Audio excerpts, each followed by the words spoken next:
Okay. All right, good evening. Welcome, everyone. We really appreciate you coming to the 8th grade parent night.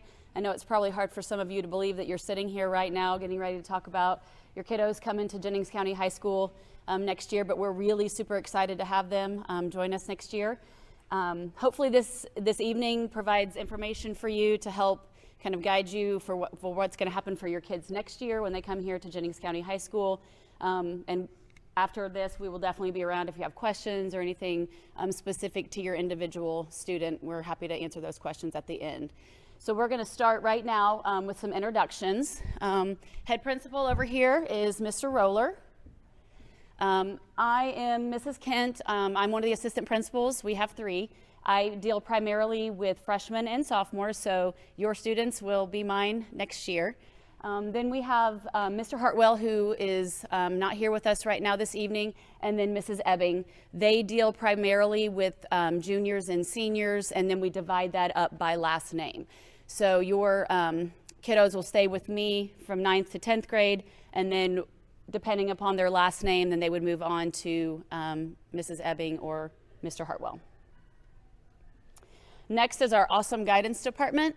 They're all sitting over here. First, we have Mrs. Kelly. Our guidance counselors are divided by last name, so she deals primarily with students whose last names fall from A to D. Then we have Mrs. Sedam. She deals primarily with students whose last names are E through K. Then we have Mr. Ertl, who's our director of the guidance department. He has students' last names L through Q. And then Ms. Cardinal has the remaining letters of the alphabet, so R through Z. This evening, this is kind of like an overview of what we would like to discuss, the important topics that we thought that students and parents would want to know for sending their kids to Jennings County High School next year. So we're going to talk about the different opportunities, that curriculum with academics. We're going to talk about the athletic opportunities that we have, and then clubs and groups.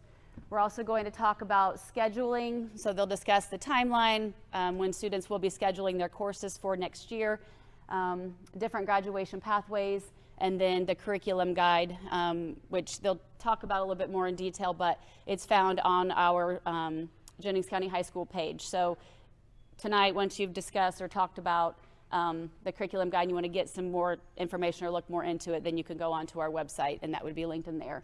And then just some other important information that we would like to cover. All right, as Mrs. Kent said, I am Mrs. Ebbing, and I also deal primarily with curriculum. So just like she said, the curriculum guide is one of the first things that I want to pull up here to show you, because this is the best source of information for all things academic, all the programs that we offer here at the high school. It can be a little overwhelming because there's so much information, but it is, like Mrs. Kent said, found on our website, and it is interactive. So, yeah, and I know it's hard to see up here, but you can zoom in. You can see that we have links to each of our departments, all of the important academic information, our weighted courses, our dual credit courses, everything with athletic eligibility, anything that they could need. So just for an example, if your child is looking to see what kind of electives they might be taking, maybe they want to look at fine arts and figure out, maybe their ultimate goal is to be in the Touch of Class show choir. So let's figure out how to get there, and I want to look at and see what that is. So being able to look at this, look at the flow charts for each department. We also have some teachers who have made short videos about courses, so they'll tell you about their programs, tell you about the classes, what kind of things they'll learn, what kind of students the courses are for. So we don't have videos for every single course, but we do have course descriptions. So you can always check these out. It talks about which diplomas they apply to, which we'll get into some of that information here tonight. But we're going to refer to this quite a bit. We update it every single year. It's accessible right on the website, and you guys will also have access to this presentation tonight, so keep that in mind as well. So that is the curriculum guide. Okay, and along with that, just to talk about some other academic opportunities, and I know that some of these things come along later in the high school career, but we want to make sure that you're aware of these right now. A lot of you guys will start looking at four-year plans and kind of planning backwards, figuring out what your child's goal is when they graduate high school. So knowing that we have these things here is only going to help you work that planning. So our AP courses, we have right now 12 advanced placement courses. Those are higher rigor courses. Students will take an AP exam. That's a way to earn college credit.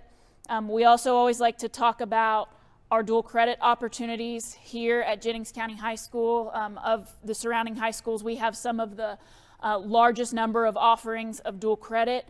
And so what that means is your child will be able to take college courses as they take their high school courses at the same time. So that's going to end up saving a lot of time and money because most of our dual credit courses are free.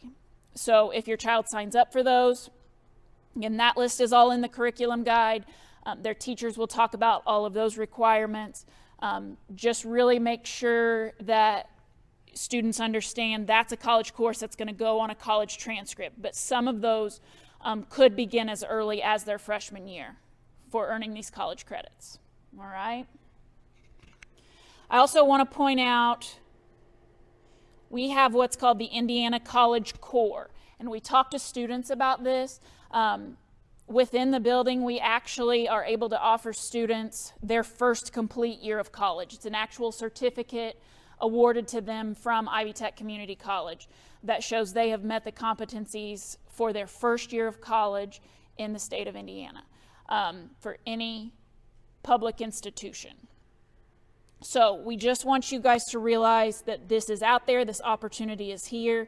It does take some planning. I know it's kind of strange you come in here to talk about the first year of high school and I'm up here talking about their first year of college. So I realize that's a lot, but some of these things start as early as next year. So we just want to plant these seeds, make sure that you guys know that all this information is here when you're ready to start looking at it.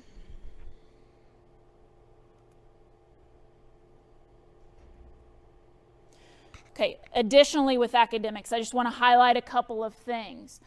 We have Project Lead the Way courses. These are some programs that we really like to emphasize because they are immersive in some of our career planning courses. Students work in project-based learning settings, which, as you'll hear in just a little bit, factors directly into our graduation pathways. So that's a way that they can meet some of those requirements. We also like to highlight our performing and visual arts.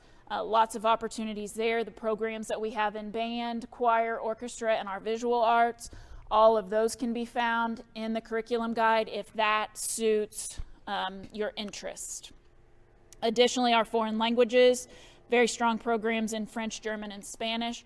All three of those are able to earn dual credit, college dual credit, which is, again, very rare with high schools around us. So just making sure that you're aware of those opportunities. This is also something that we are very, very proud of and continue to grow, and these are our offerings in career and technical education. So these are what we call our next level programs of study. This is a great emphasis from the state and our local school corporation because we strongly believe that it's our job to make sure when every one of your kids and every one of you leave Jennings County High School, you have a plan for what you want to do in terms of your career. So we are going to strongly suggest you look at one of these career pathways, and they are built for all students, whether or not you are planning to attend 12 years of college after you leave high school, 1 year of college, go straight into the workforce, straight into a branch of the military. We want you to start learning these career skills and finding out where your interests are now. So students can click on any of these to learn more information. And again, you will receive this document, the presentation for the links. This document spells out our pathways a little bit more and tells students which courses they would need to take. So for example, if a student is interested in teaching, so we have an education professions pathway. We have 12 of these, but I'm just going to spotlight this one really quick. Students would start in principles of teaching, then take child and adolescent development, then a teaching and learning course. All right, so that would be freshman year, sophomore year, junior year, and that would leave the senior year open to do a work-based learning internship and get out there and actually work in the community to practice some of these skills. So all of these are set up this way, and again, we strongly encourage your students to take part in those. We've done several presentations at the middle school and gone more in depth on what these programs are and who they would be for. So make sure to have that conversation with your student. I've also got a link on here. All of the highlighted blue pathways occur right here in our building. All of these are in-house at Jennings County High School. There is a link as well at the bottom for future planning for Southeastern Career Center. There are additional offerings there that we don't have here, such things as cosmetology or heavy equipment that we just don't have the space or credentialing for. Okay, at that point, I'm going to turn it over back to Mrs. Kent. Thank you. So obviously we know that your kids are coming to school to learn and to get their education and to graduate from Jennings County High School, but we tell kids often to have the best experience in high school that they can have, they need to be involved in something other than just coming to school and just going to classes. So we are proud of all of the different opportunities that we have here to provide for your kiddos so that they can have an awesome high school experience. So we have lots of different student-led organizations. We have lots of different clubs and groups, and these are just some of them that we have here to offer. So things like academic teams, we have archery, Black Cat Racing is a really popular club that we have here. Book club, drama club, we have FFA, all the foreign languages have clubs. And so this is just a list of some of them that we have. There are some tables set up out in the hallway. I don't know if y'all saw them when you came in, but some of these groups have students out there with pamphlets and some information. There's also, and I'll get to that in a minute, an athletics table out there, but you can pick up a flyer, you can talk to the kids that are at the tables or the different sponsors and see how you can get your student involved in those different groups and clubs. Again, I mentioned athletics. Our athletic director is actually in the back of the room. That's Mr. Stevens, and he does have a table set up out here right outside the auditorium. There's a paper there with all of our different athletic programs, contact information, who the coaches are, and how you can reach out to those people if your student has a desire to play a sport. So these are the sports that we offer: baseball, basketball, cross country, football, golf, soccer, swimming, tennis, wrestling, cheerleading, softball, volleyball, and track. These are just pictures highlighting our different facilities. We're obviously very proud of the facilities that we have. We've upgraded and updated a lot of our things. Our football field has turf. We have that awesome state-of-the-art wrestling facility. And then our baseball and softball also got some turf. Just some more pictures of our kiddos being involved with different activities. I think Mrs. Ebbing had mentioned the Touch of Class. So there's a picture of them up there in one of their competitions. And then I'm going to pass it back to Mrs. Ebbing to talk about graduation pathways. Okay, so I'm just going to go ahead and introduce this, and then guidance is going to really kind of dig into each of these pieces. This is something that your students are going to hear multiple times. So just as recently as 2 years ago, students still had to graduate by passing I-STEP, or graduation qualifying exam, which I know many of you in this room, that was how we graduated high school. You met your diploma requirements and you had to pass the test. So that has changed with this year's seniors. So it's really amazing because kids have more opportunities. There's different ways to show they are ready to graduate high school.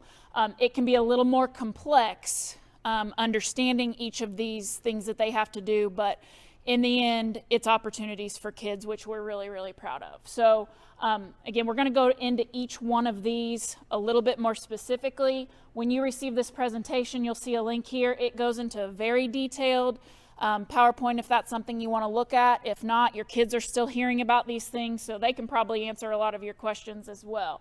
But basically, it's split into 3 boxes. We've got box 1, 2, and 3, and you can see those highlighted up here. Box 1 is diploma requirements, so meeting all of the required classes. Box 2 has to do with employability skills, showing that students are ready to enter the workforce and have demonstrated that they've learned the things we want them to learn here at school. And box 3, again, they're ready for that next step in terms of career, education, or military. So lots of ways to do this, and I'm going to turn it over to guidance to go in a little bit more detail with those. First of all, thank you so much for being here tonight and for taking an active role in your son or daughter's. She's going to switch for us. Oh, the microphone? Okay, all right.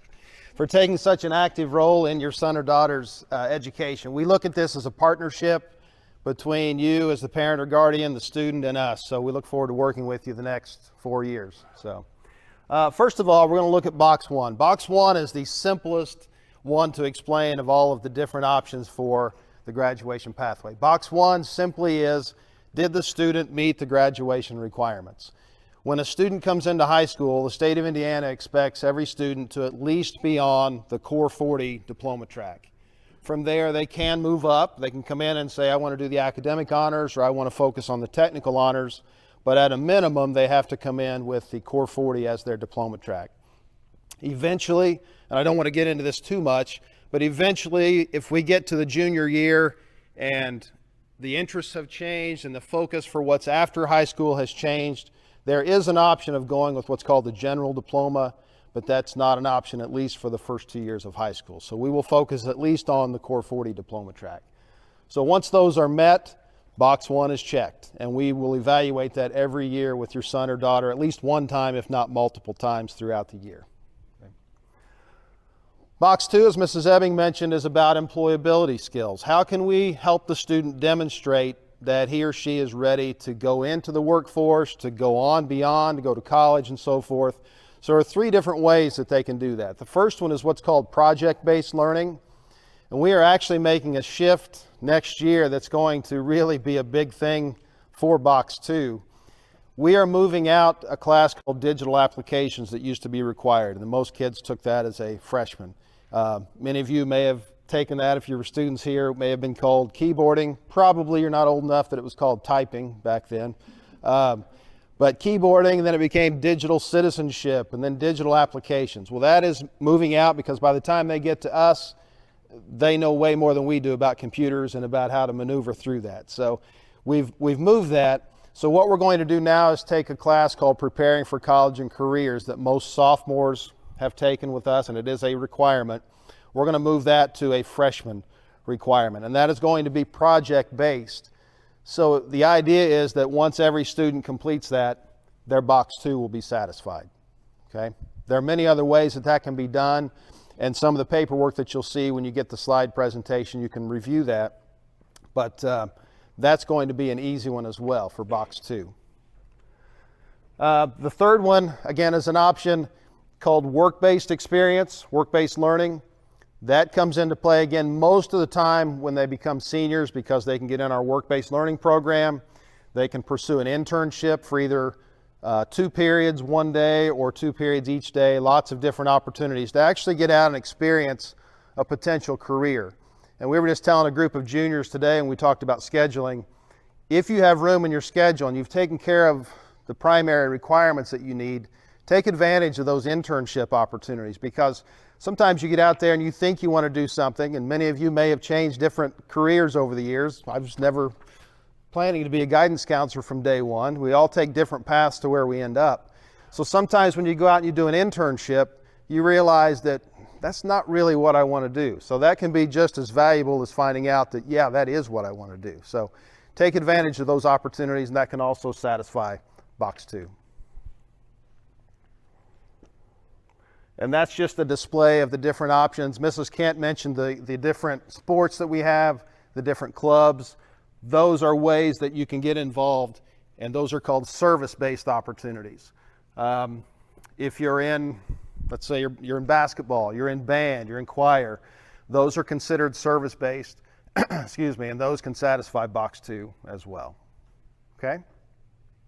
All right, I'm going to hand this over now to Mrs. Sedam. She's going to talk about Box 3.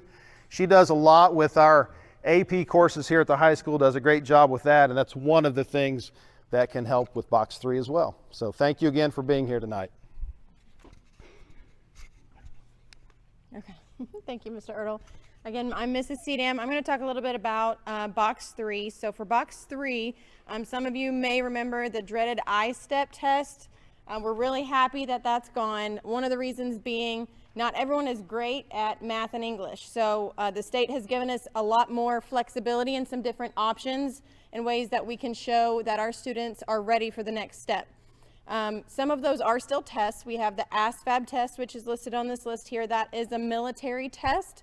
If your student takes this test, it doesn't mean that they necessarily are planning to go into the military. It's just kind of a way for us to check this box for them and show that they're ready for that next step if that's what they choose.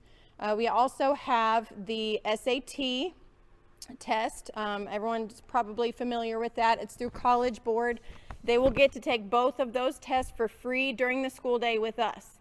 Another test that they could choose to take outside of the school day would be the ACT test. In addition to that, we have the opportunity for them to get the academic or technical honors diploma.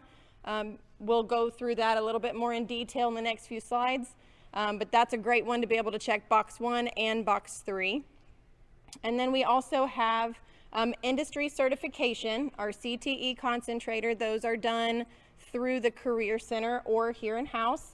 And then we also have the AP or dual credit classes. So as Mr. Ertl talked about, we kind of start with the Core 40 coming in, and then if we want to shoot for academic honors or technical honors, it's a good idea because it checks Box 3, but if we don't quite make it, most of the time those include some dual credit classes as well.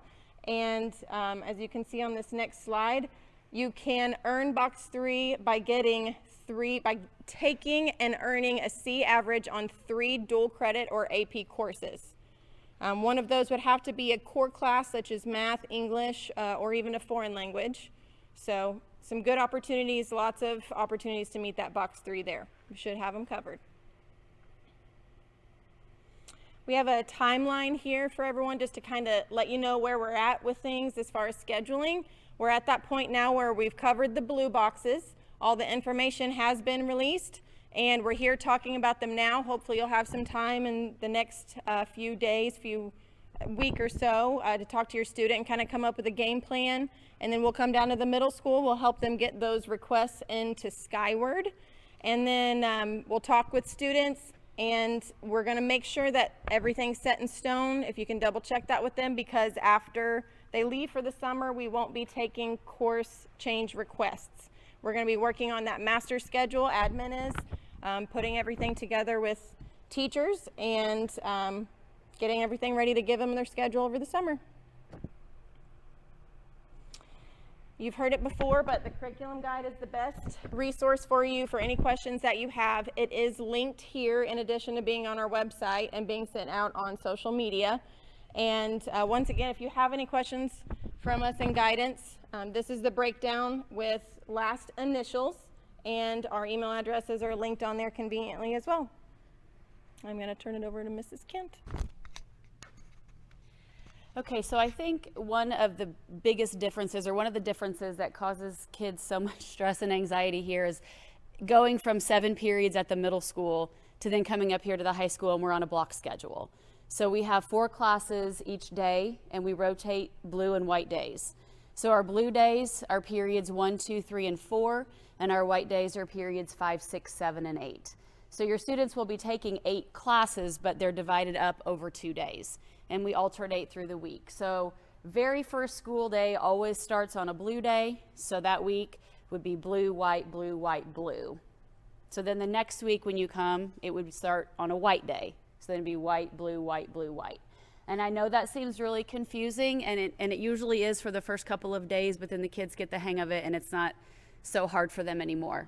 Our periods range 73 to 75 minutes. If you look, you'll see like that gray bar there where our lunch period is. Those lunch periods always fall in the third block. So either your blue 3 class or your white 7 class is when your students will have lunch. And within that lunch time and that block time, we also have what we call SRT time, which is student resource time. And I'm not going to get into it too much on this slide because there's a better slide a little bit later, and we'll go more into what that SRT time looks like and how the lunch periods are broken up. Okay, now I'm passing it to Ms. Cardinal. Thank you. All right, so I don't want to completely overwhelm everyone with all the information that is on the board. So we're just going to briefly touch on this. Mrs. Kelly and myself were at the middle school yesterday, and we broke this down very simply for all the 8th graders. So hopefully they shared that with you when they came home last night. But on the left-hand side, as Mr. Ertl had said earlier, students will start at a minimum of the Core 40 diploma. So you can see the diploma requirements for the Core 40 on the left-hand side. English, math, science, and social studies, basically everyone's going to be having the same types of classes depending upon if they're regular classes or advanced. And then we go into directed electives. And what we told the students yesterday is don't get so hung up on this, because through the principal's courses, through, if they take a fine arts or if they take a foreign language, they will be meeting those directed electives. So don't get super hung up on that. We had to break the news to them that they are taking a full year of PE. We got a lot of moans and groans, but they can get through it. We have confidence. They also will take a semester of health. And then something else that's not listed up here that Mr. Ertl had mentioned already is the preparing for college and careers that will be taking place the freshman year. And then finally, they have those additional electives. One thing I do want to note is on the left-hand side, it says 40 total state credits required. Here locally, we do require 44. So if they are going for a Core 40 diploma, it will be 44 credits overall. On the right-hand side, with academic honors, it is a little more strict in regards to the things that they need to do and the grades that they have to keep up with, but it is probably difficult to see from where you are at. But if they want to do academic honors, they're going to do everything on the left. And then in addition, they are going to have 2 additional Core 40 math credits. So the pre-cal, the quantitative reasoning, the finite. They have to take a world language. So for the Core 40, students don't necessarily have to take a world language, but if they are college bound, a lot of colleges like to see 2 years of a foreign language on the transcript while in high school. So for academic honors, they either have to have 3 years of one language or 2 years of one language and 2 years of another language. So that's why it says 6 to 8 core world language credits. They additionally have to have 2 Core 40 fine arts credits. So band, choir, orchestra, art, music history and appreciation, anything that falls into that fine arts category, they also need to have a year of that. They have to earn a C in all the courses that count towards the diploma, and then at the end of their senior year, they do have to have a B overall GPA. So it is very important they keep their grades up when striving for the academic honors diploma. And then this last part gets a little confusing. Long story short is because they are taking those upper level classes, because they're probably going to be taking those dual credit or those AP classes, they will end up meeting one of those following criteria. For the Core 40, with academic honors and the Core 40 with technical honors, again, up here it says 47 credit minimum. It is actually 48 for Jennings County High School students. With the Core 40 with technical honors, they have to do everything on the left again, and then they have to earn 6 credits in the college and career state approved pathway. Generally, many of our students who do a technical honors diploma will do that by going to the career center and obtaining the grades they need to there and obtaining the dual credits. However, we do have opportunities here within our high school to be able to obtain the technical honors diploma as well. They also still have to keep C grades in all of their courses that count towards the diploma, overall B, GPA, and then there's a couple other things they have to meet that we will track with them.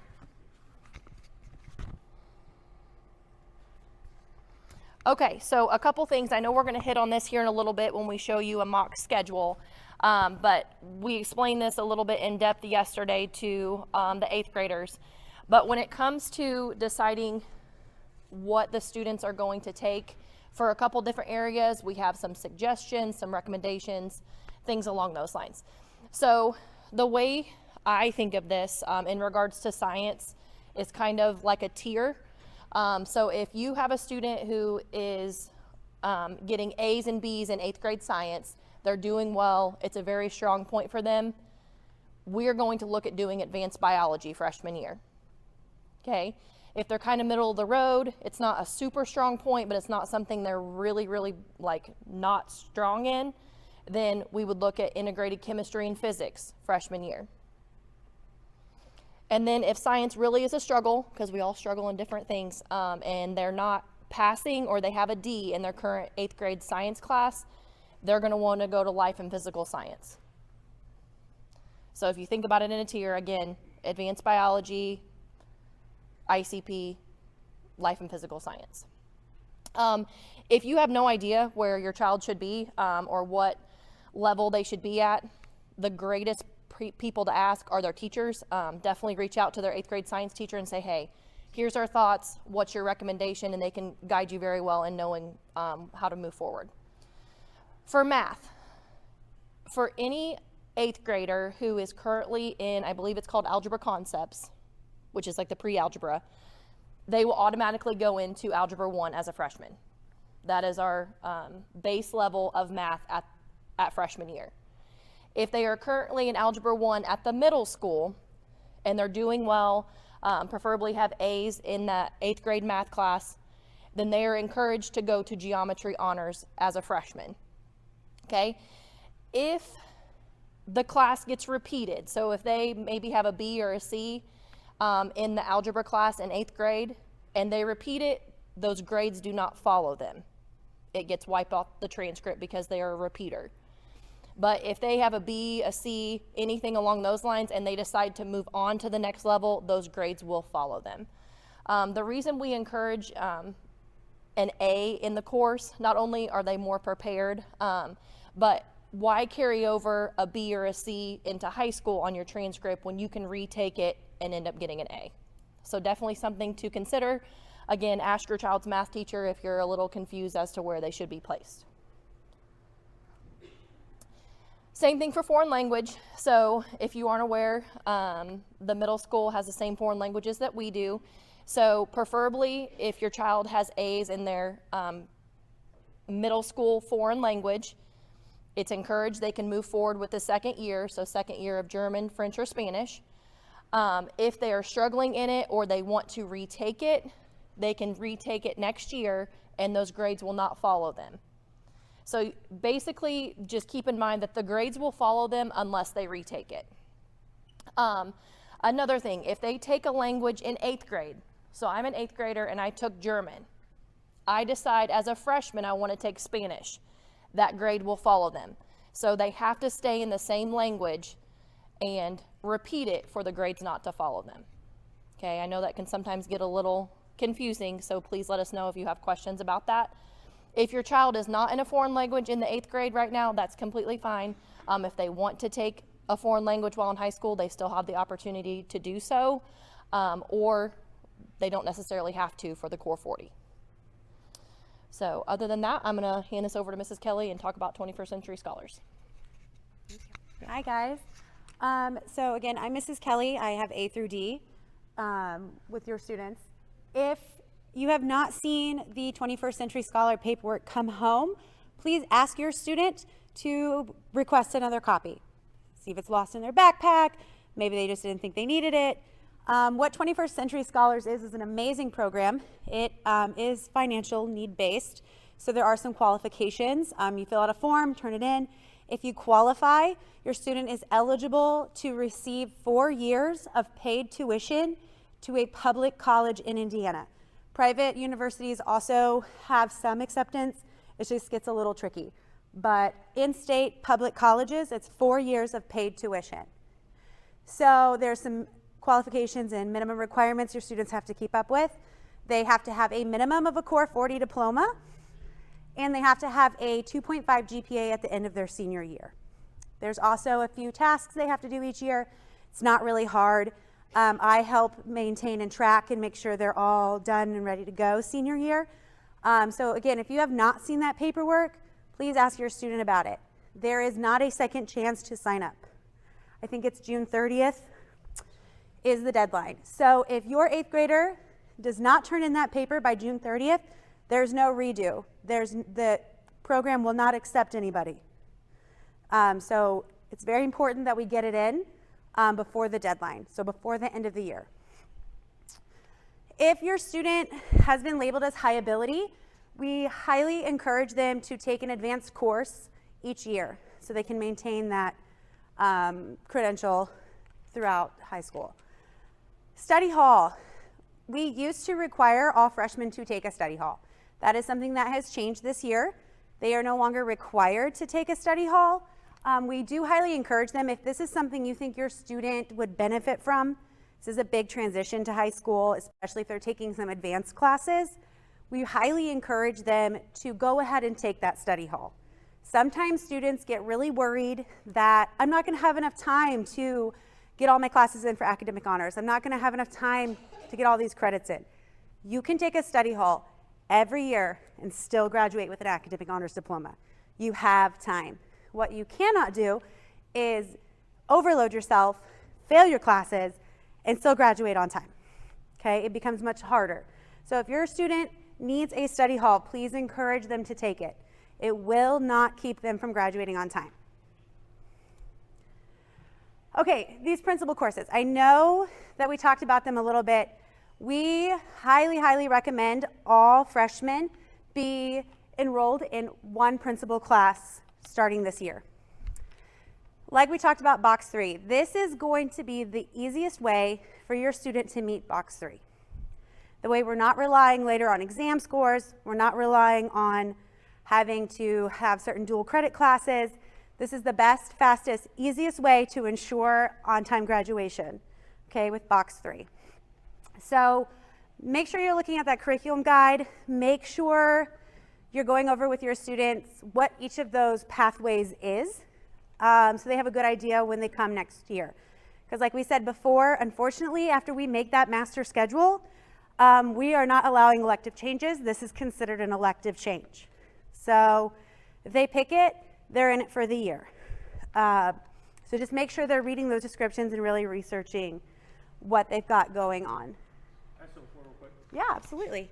Hey, I'm sorry, guys. I do this all the time to all these people because I say I'm not going to talk ever, and I always talk. So I don't actually have a slide or anything planned. I have to step out to go congratulate our senior wrestlers, so that's where I'm going to head here in just a second. But I just want to touch on this because I look around the room and I see the faces in the room right now. This is about like trying to do your taxes on your own if you're not an accountant.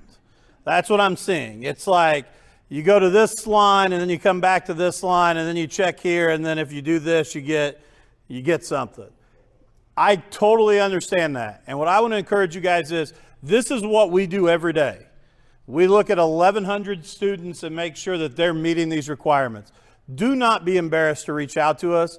Do not be embarrassed to ask a question. It is not a dumb question. It is your child's education and making sure. And I would much rather you ask that question now than what we're doing with some seniors right now that maybe made some bad decisions or didn't get everything done, that we're now at crunch time trying to figure out how can we get them across the stage and get them a diploma.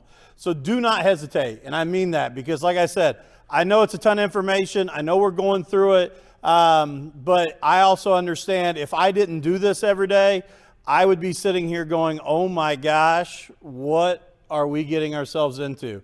So please, their email addresses are on there. All of us as administrators, emails and phone numbers are on there. Call us, email us. We are more than happy to help. We can set up meetings to sit down and talk with you and your students.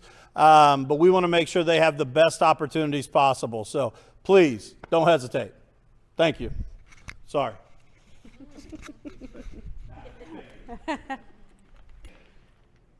All right, so this is kind of an example of a mock schedule.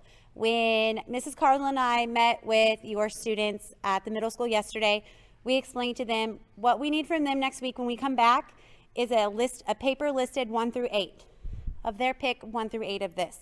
We will go through it with them, help them enter it in Skyward, and then there'll be an additional meeting after that before everything is finalized.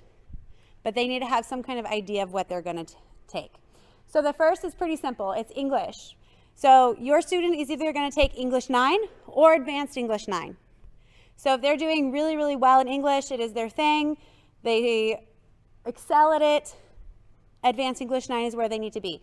If you're unsure, if your student is unsure about what English they need to be in, please reach out to their English teacher. They are going to be the best resource to help guide them as where they should be placed. Math, again, Mrs. Cardinal talked about it earlier. We're going to pick Algebra 1 or Advanced Geometry. Those are going to be our two options. So if your student is in Algebra Concepts, Algebra 1 automatically is where they will go. That's what you're going to select. If they're in Algebra 1 now and they're doing well, they've got A's, we're going to go with Advanced Geometry. If they've got a B in Algebra 1, then we would definitely want to talk about it, maybe talk with their teacher, decide if you want to carry that grade over or if you want them to retake it and try and get the A for the transcript. If they have anything below a B, I would highly encourage them to retake Algebra 1. The next is going to be our science. This is where we have those 3 tiers. So again, if science is your student's strong suit, they thrive at it, it is what they do so well, we're going to look at advanced biology. That's where they need to be. If your student does well in science, but still needs some help, doesn't feel like they're ready for advanced biology, they're kind of middle of the road, we're going to go with ICP. That's that integrated chemistry physics, okay? If your student really struggles in science, then that's okay. They maybe need some extra support, need some extra time before they are ready to jump into that integrated chemistry and physics. We're going to do physical and life science. That's going to help prepare them to move on to the ICP level. Okay, so you're going to pick one of those 3 options. Again, if you are not sure where your student should be, please reach out to their science teacher. They're going to be the ones that can guide you the best on where that placement should be. Again, we had to break the awful news yesterday. We're going to have to do a year of PE. Okay, so it's 2 semesters. We asked them to do it freshman year. The state requires it.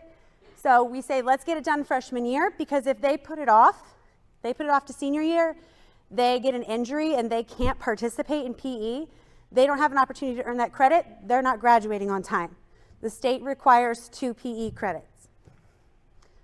Next is we're going to do Prep for College and Careers and Health. They're each a 1 semester class, so they're going to pair together. So we're going to list them both in the same spot, okay, to fill the year.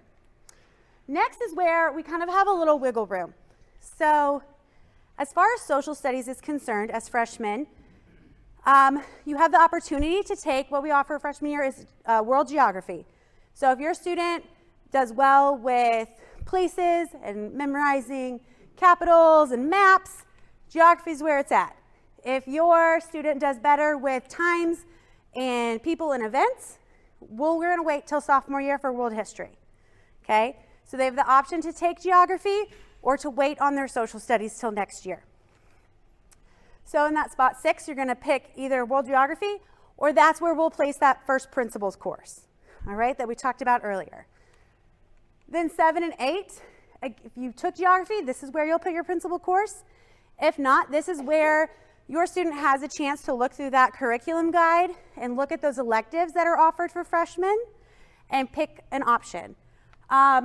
If they are torn between 2 principal classes, maybe they really can't decide if they want to do computer science or engineering, or they want to do education and human services. If they have room on this list, they can take 2, okay? That gives them the opportunity to see which one they like better and which one they want to move forward with. The 8 spot, if your student needs a study hall, please take a study hall, okay? We have plenty of room. If not, this is another elective place. We can place one of those fine arts. Maybe your student really loves being a member of band, choir, orchestra, wants to take 2D or 3D art, so they can take upper level art classes later, or this is where we can put that foreign language, okay? So 6, 7, and 8 are our elective areas. So this is where we're going to put a principal class, a world language if that's what we're going for, or an arts, fine arts class, or a general elective.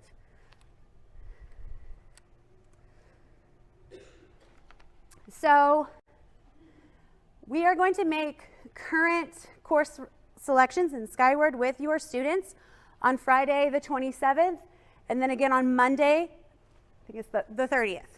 Okay, so we're going to come over 2 days. We're going to split the 8th grade up so we can have more time in smaller groups. We're going to meet with them over those 2 days where they select their courses. If you are, that's at the middle school. If you are a St. Mary's student, we will be there on January 26th, okay? We're entering them directly into Skyward. We will be there to help them with that. And then I want to make sure that they did take a career interest inventory and they filled out a nice Google form for us. That way we have a good idea of their aptitude, their interests, and we can help guide them in the areas that maybe they have an interest in elective-wise. But I also want you guys know your students best, all right? So definitely talk with them, talk about those areas, help them go through the curriculum guide, help them really kind of narrow down where to kind of focus next year with those elective credits. All right, and I'm gonna turn it over to Mrs. Eving. I'm going to jump in real quickly and do my Mr. Roller imitation. I do have the hairstyle like he does. So, one thing we didn't include on the slide in terms of geography. Do I have to use it? Okay. In terms of geography, we do have the option of advanced geography if your son or daughter would like to pursue that. So when we go through scheduling with them, that will be one of the choices, but we just didn't list that on the slide today. So thank you. Okay, and I'm jumping in here as well. Because again, kind of to piggyback off of what Mr. Roller said, this is a lot of stuff being thrown at you. So I want to make sure you guys realize we've got a stack up here of sample 4-year plans so that you can actually take this, you've got it written out, that sample schedule, so that you can look through. We've got one for each of their years. Sometimes it's easier for your students to work backwards and say, well, I know this is where I want to end up my senior year. We've shared these with all of our students here at the high school, so we will make sure that you guys leave with these today so you can sit down with your student and start actually putting these things on paper, opening up the curriculum guide, and getting an idea of where you're at. So we have these up here, but we'll meet at the back once everybody's done and make sure that everybody gets those, okay? Okay, so Mrs. Kelly had mentioned that we no longer require freshmen to have a study hall. And part of that reason is because we offer every student that is here at Jennings County High School, grades 9 through 12, they're here during that third block, that lunchtime, they're going to get 35 minutes of student resource time. So during that time, students, and is that, will you go back to the schedule for me? I'm sorry. That's okay. Okay, so if you'll look at our schedule here, the way that we work SRT time, in that third block, there are 4 small sections in that 75-minute time. So they'll eat lunch, one of those, they'll have that 35 minutes of SRT time, and then they will have 2 blocks of that will be that particular class. So for example, if your student has lunch during the A lunch period, then they would eat from 11:05 to 11:40, and then their 35-minute block of SRT time would then take place from 11:45 to 12:20. And then whatever that class is that they're in, Algebra 1, English 9, whatever, that class would go then from 12:25 to 1:40. Okay, so if you see, we pair, the class, 2 blocks of class always stay together. So we don't want to break up like class, lunch, class. So those 2 blocks always stay together, but then 35 minutes of that would be lunch, and then the other 35 minutes would be SRT time. So the purpose of SRT is to allow students time, like I said, to do extra work. A lot of times if a student has been absent, they use that SRT time to go meet up with the teacher to see what they have missed. Kids make up tests. They do lots of things during that time. We also use that time to push out information. Like today we did scheduling, or the last couple of days we've done scheduling. We like to push out information during that SRT time so we don't take away from their academic time. We also have what's called an SRT lab. So in that lab, and students, you will become more familiar with this, and you will, when you come on your tours and so forth, you'll see where the Panther lab is. But it's upstairs, and that is where our SRT lab is also housed. The SRT lab, every SRT period has an English and a math teacher in that lab. And so they are in there to help specifically with math and English work.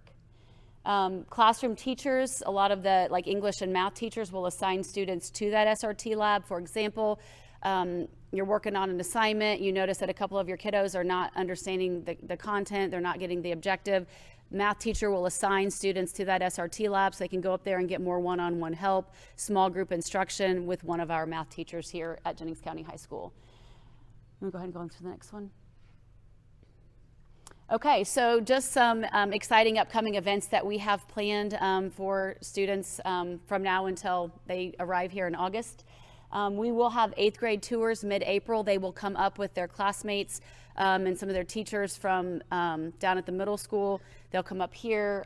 We'll do a small presentation with them, and then they will also go out in the building and go on building tours. In late July, we will have freshman orientation. It will be, we'll do some different activities than what they do here on 8th grade tours. They'll get a chance to, again, see the facility, go through like the cafeteria, see where all the different, where the bathrooms are and all the different offices and what things are here for them. And then finally, freshman induction will be early in August. It takes place in an evening right prior to the start of school. Students can come in, meet their teachers, again, walk through their schedule if they need to, find out what materials and supplies that they might need for each one of their classes, and just become familiar one more time. We know obviously they're gonna go on tours at the end of this year, but by the time they get back here in August, they're probably not gonna remember where anything is. So it gives them an opportunity to kind of go through and meet teachers and see where things are. Is that it? Okay. Does anybody have any questions to address to any of us right now? I mean, obviously we